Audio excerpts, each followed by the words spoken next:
Hello, I'm Andrew Suskind, and I'm a psychotherapist and author based on the west side of Los Angeles since 1992, specializing in trauma and addictive compulsive behaviors. Welcome to my podcast, named after my recent book and workbook, It's Not About the Sex. Here we have direct and honest conversations related to compulsive sexual behavior and trauma, all from a sexual health perspective. Our intention is to offer fresh viewpoints and practical strategies toward establishing greater intimacy and a more deeply connected life. Let's begin. Tim Harrington is a family coaching specialist and founder of Family Coaching Services. Tim guides families through a process that builds emotional health and resilience, similar to managing financial wealth. Using personalized assessments and growth plans, he helps families improve communication, manage conflicts, and foster connection, empowering them to create a legacy of well-being that strengthens relationships across generations. So today we have Tim Harrington with us, and I am really excited to have Tim here because we have never met in person, but we've met many, many times on all kinds of social media outlets. So welcome, Tim. So glad that we can finally meet, at least virtually here. Well, thank you, and I am too pleased that we're finally connecting. Let's call it. We connect all kinds of ways these days. Exactly. And the title of today's podcast is Redefining Recovery Through Connection and Purpose. So we're right on point with that. And why don't I just get started with some of the questions that I would like to learn more about? To begin with, around connection, what role does building connections with others play in long-term recovery? Well, I have a lot of context, thankfully. I can confidently say that connection's trending, and it has been for a while, but it's always been in existence. It's been a yearning for people, whether they could name it or not. The yearning is connection, safe connection, I will say. I think a qualifier is appropriate, but it's foundational. It's foundational to good health. And where do we find connection? We find it in relationships, right? With people, places, and things. It's not just one. It's a combination of all of them because we're constantly in relationship with people, places, and things. So where I feel seen, valued, and safe is my happy place. And say more about that when you say your happy place. What does that really mean? Well, it kind of gives me the chills because it's it's part of that context to bring so much clarity. If you are interested in taking a look at where you came from, what your early childhood experiences were, what I like to say you inherited as you are in the family system from 0 to 7, as a blank hard drive or slate or whatever you want to call it, and you're just sort of accumulating these experiences. And genuine human connection is so powerful enough to rewire our nervous system. So this notion of being connected to and understanding what connection is so powerful to me, and it's part of how I educate people. That kind of clarity really gives me power. It empowers me because now I have this extra layer of awareness that allows me to do what I'm trying to do and practice doing, which is be in the moment, be in the present, so that I can appreciate these connections, so I can appreciate being seen, valued, and safe, and also provide that for others. That's the other part of the equation, is it not? Is this idea of I know what makes me feel good, but am I a custodian of those same values and those same principles? So the idea of connection, I think more so than ever, I think it started with me meeting somebody else, like we meet people in social media Hmm. who's so into this whole thing and has been a great teacher of mine and really inspired me to create the family wealth management program This Mm, idea of wealth, health, and well-being being the foundation of how we can approach all of our relationships, but certainly the ones that are the most impactful, which is, the family system. mhm, But I really love being where I am right now and being appreciative of this idea of connection, safe connection, like I mentioned, because it really goes to the bottom line for me because I am in a family. I'm a father, I'm a brother, I'm an uncle, I'm a husband, and I'm a colleague, and there's just so many beautiful opportunities for connection enrichment in my life. mm, And I find that at my age, I'll be 60 in January, as I find mm, that so astoundingly rewarding. And so I just feel so grateful that I am in that place in my life. mhm.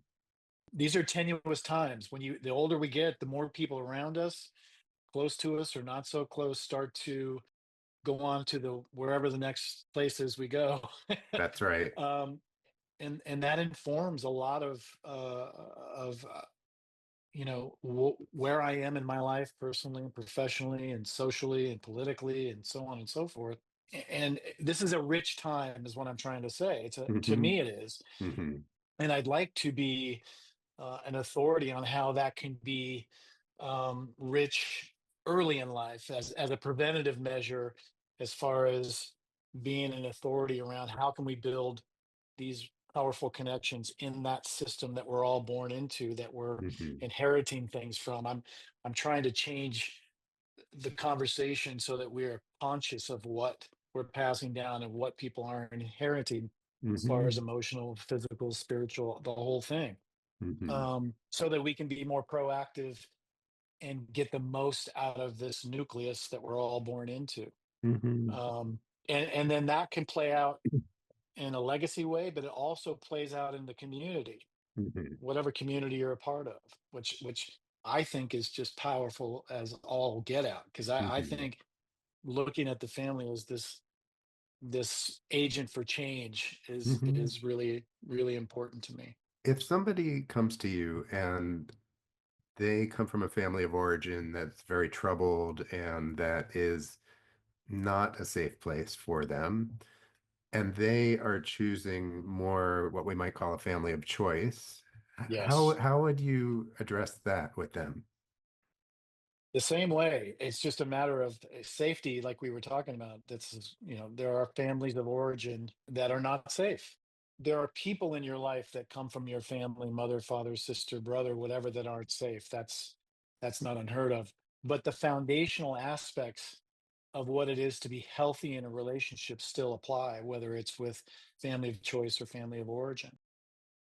I'm teaching the same principles. I'm teaching the idea of, what's the best way to connect with somebody, whoever that somebody is that's in your life that's important to you.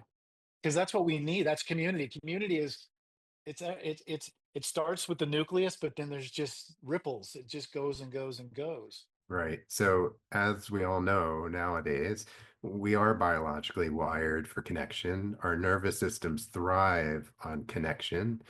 And because we're basically the same age, we know that this is newer information. And I love that you're sharing this information with the folks who come to you, and that we're really talking about long-term sustainable recovery, right? And so let me just move on and ask how can people in recovery or long-term recovery begin to understand their deeper values and align their actions accordingly? Well, this is an effort that I undertook a few years back when I was interested in the male population in 12-step recovery who were struggling with purpose anxiety, which I think is many, that number is very high. Of the 2 million, there are many people, not even young men, but a lot of people who come into the recovery space who necessarily have purpose anxiety. And so, one of the things in my journeys, I met somebody who was a disciple of a guy named Dr. John DeMartini, and he wrote a book called The Values Factor. And I listened to this guy, and I listened to this person I met who gave me the information, and then I got the book and I listened to his talks, and it was really powerful. And what he said that set me off to make me want to create Launchpad, which was a way of dealing with people who were struggling to thrive in the recovery space was, he said, when you're young, your greatest void becomes your highest value later in life. And that really resonated with me, because my biggest void in my life was a safe connection in my life, Mhm. a place where I felt seen, heard, and valued, and acknowledged, and just embraced, Mhm. I wasn't just powered over by the hierarchy of parent of parenthood and just being sort of ruled, if you will. I started thinking about my own life and wanting to get to know what my values were in any given moment. And what he meant by values was not socially acceptable ways of behaving, but what we love and desire to do on a daily basis. How are we spending our currency, our time, our efforts? What are we reading? What are we watching? Who are we talking to? What are we talking about? Mhm. Those are the things that are our values, because we are Mhm. invested in them. Now we get to decide, if we take an inventory, are those the values that I want? I don't think people come into recovery with an intimate idea of a relationship with a value system other than things like integrity and honesty, and these things that not all of us live up to a perfect way, but more like, what am I going to do with my life now? That is the question. I've been doing this. I have compromised relationships. I have struggled being employed. I don't know how to be in a healthy relationship necessarily. How am I going to become internally motivated rather than living a life of externally pressured, where people are telling me how I should live, what I should do, who I should be? And this is a normal cultural thing we deal with. Mhm. And this idea of, it speaks to what I was talking about earlier. The way I feel now at this age, I'm so much more connected with my values and my sense of self, and a level of awareness that Mhm. keeps me interested, internally motivated. And I have this internal propulsion that keeps me on track, and I'm never unsure of what I'm going to do because I'm just in my high value. Mhm. There's no more imaginary high values, or things that I aspire to, that I'm not actually fulfilling. Mhm. I'm actually living in my high values, which is a great feeling, and that keeps me going. So in early recovery, when I talk to people, the family member and the person they're concerned about, I really talk a lot about that very subject, because we're in a position, because we're in crisis, where we're trying to figure out, and we're there's a sense of urgency for that Mhm. person to not only get well, but also, what are they going to do with their life? That is a topic of conversation. Mhm. They either been fired, never been employable, or many different variations. And I think it's just that idea of, like, let's get somebody thinking about their true north. Let's get them thinking about that place, that sweet spot inside of them, where they can rest and not be anxious about a certain direction they can go, because they are in their high values. They feel internally motivated to keep going forward. Sustainable motivation, sustainable direction.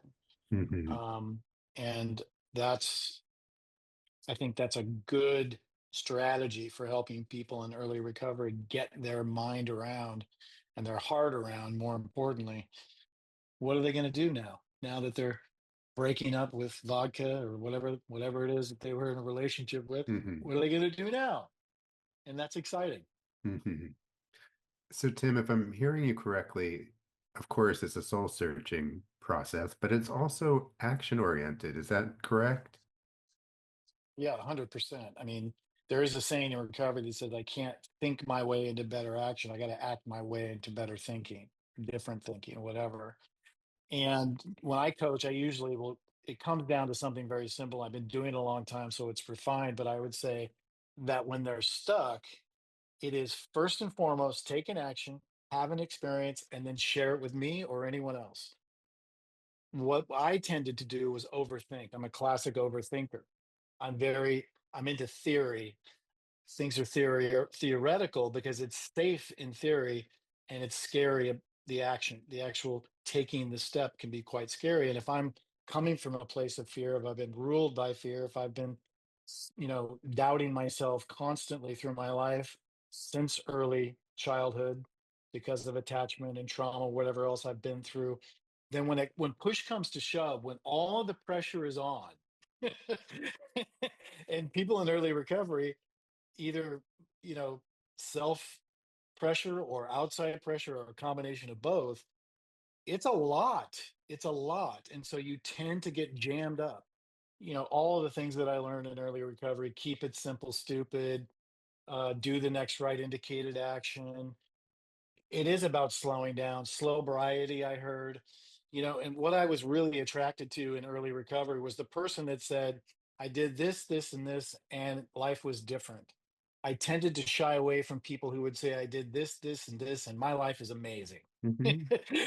I was a little doubtful. I was, Mm. buyer beware, but I, Hmm. I, I sort of come from that space in my family where we were sort of, there was a certain horse sense. It was very like old school. My grandfather did business on a handshake. There was never any paperwork, much to my grandmother's chagrin. She didn't like Mm. that, Hmm. but she ran the business. But what was true about it all was that it was very simple and straightforward.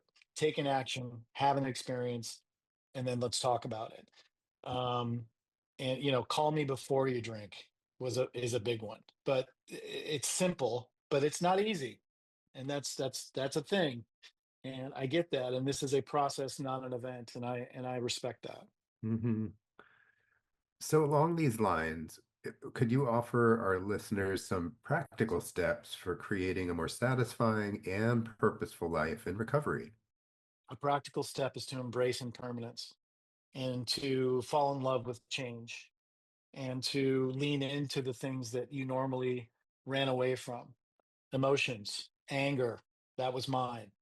I had a mentor that I was on the phone with, and I was having a tough time, and I was very angry about something. I don't even remember what it was. And she said to me, "Where is anger in the room?" And I said, "Right across from me." And anger is my go-to. That's my default. That's what I skated on for many, many, many years. And she mentioned a book which I read. I can't remember the author, but it's about Lincoln. It was called Team of Rivals. And this is the way Lincoln governed. And Lincoln kept his enemies close. So this team of rivals, and she said, anger is kind of a rival, right? And I'm like, yeah, it kind of is. Anger is an amazing teacher. Anger is important. It's keeps me safe. It does a lot of things. It's not just being pissed off is not what anger is all about. So that would be another practical thing, is to reimagine your relationship with the things that you didn't have good relationships with. One of my heroes is Wayne Dyer. He used to say, "Change the way you look at things, and the things you look at change." My biggest practical advice and strategy is to reimagine your relationship with self and others, and think of them as not these things that have been one-sided. They've just hurt me. Yes, they hurt you, but also. So folks in recovery often end up focusing on past mistakes. Mm. They face all kinds of different challenges through the course of recovery. So how can they focus either on personal strengths or goals or ways to overcome these challenges?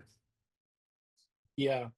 Well, this is a subject that's near and dear to me because it comes up all the time, and I'm a big fan of Kristen Neff. She is the self-compassion guru.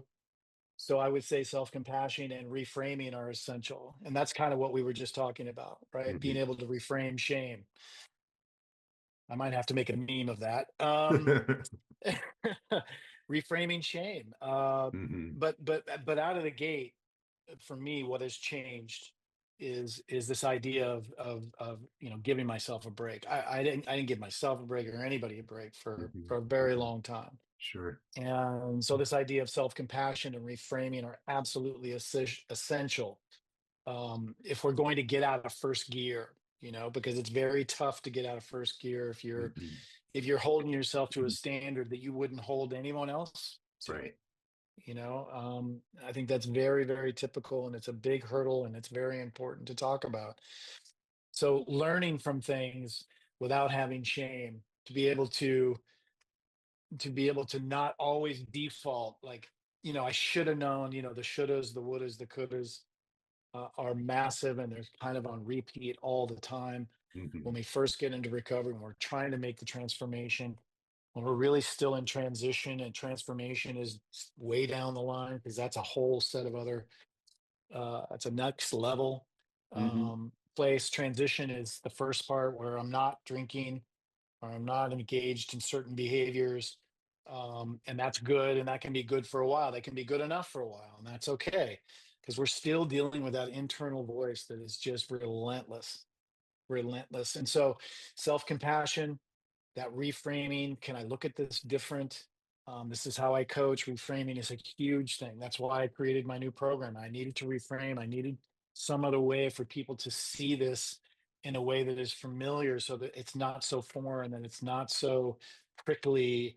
um, and so reframing is a huge, huge tool I give to parents. Hmm. It's a big one. And self-compassion, because we're all coming in here pretty hot on judgment, shame, and blame, coming from all different angles, including parents. So one of the things I get off the table right away is we don't use words like addict or codependent or enabler or anything, because I say labels are for bottles and cans, not people. They don't tell accurate stories.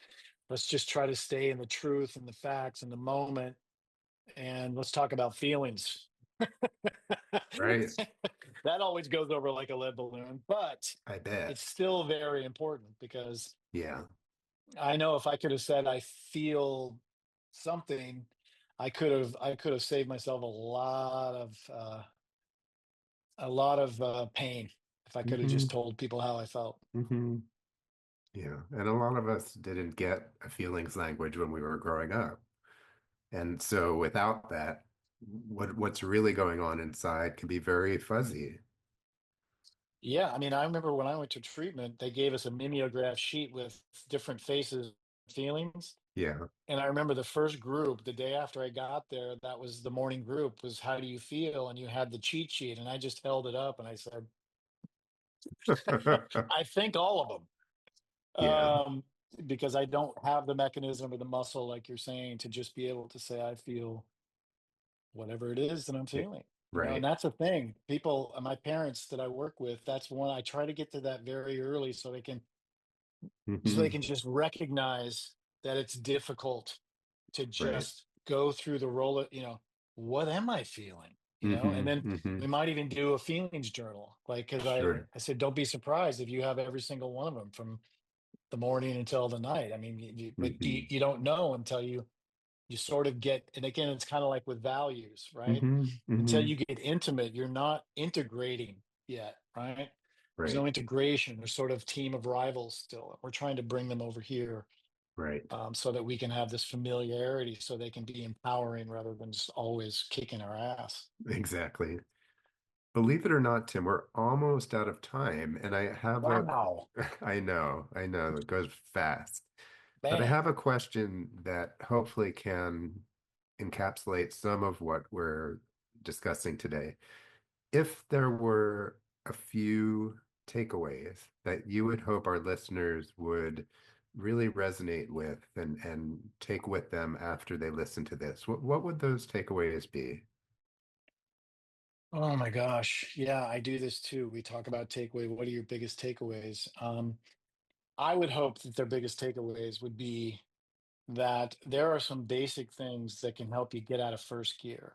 The number one thing is gravitate towards safety. So if you're in a place where you're not feeling that yet, then you got to keep looking, because the truth of the matter is that where we often find ourselves, in the groups we find ourselves in early recovery, there's quite a menu of things going on, and different people and personalities, people at different levels of their own health journey. Trust this in here.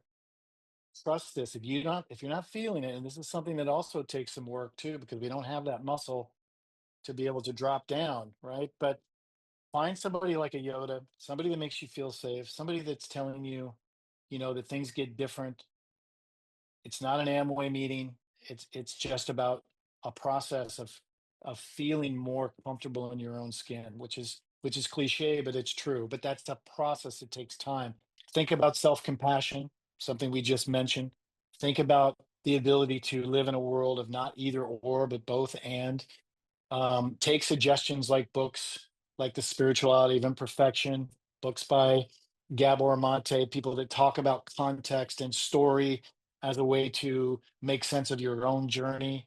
Um, I would say community is still one of the most important things, and you can find community in different places. You can find them in mutual support groups. You can find them in places that are a reflection of your values. Like you like to meditate, there are places and people that congregate in there, and they're on a journey of health and well-being and transformation. Wherever you can find that, go to those places. There's lots of different places. There's no shortage of people who can inspire you. Podcasts are so they I still love podcasts to keep me energized and inspired. I hear community in everything you're saying. It is. It absolutely is. Yeah. Community offers us. We're looking for a safe, non-judgmental space for you to be able to share your experience. I was just going to say, in a sense of belonging, which I think is also something that is about connection, but it's also about something that is part of what we're biologically wired for. So, Tim, we need to end, but I'm just so struck with the wisdom and the energy and the integration of what you bring to this conversation, but also I can imagine the families that you work with. And so I just want to thank you so much for the kind of wisdom and what you have put together all these years. And I do hope that beyond this conversation, we'll have more conversations to come. I likewise. I hope so, Andrew. Thank you so much for inviting me and the kind words. And I just feel so blessed that I found my sweet spot. I found my high value, and I just ride it like the waves back here. That's right. I just ride it, and it's It's it's a beautiful thing. well, thank you so much and take good care. You too. Thank you, Andrew. Thank you, Tim. Thanks for listening today. It was so terrific sharing the time with my colleague, Tim Harrington, and discussing this really significant topic. He can be reached through his website at www.familyaddictionrecovery.net. If you're so inclined, please give us a 5-star rating and be sure to subscribe and share my podcast with those who may benefit. I look forward to you joining us the next time, and don't forget to stay connected.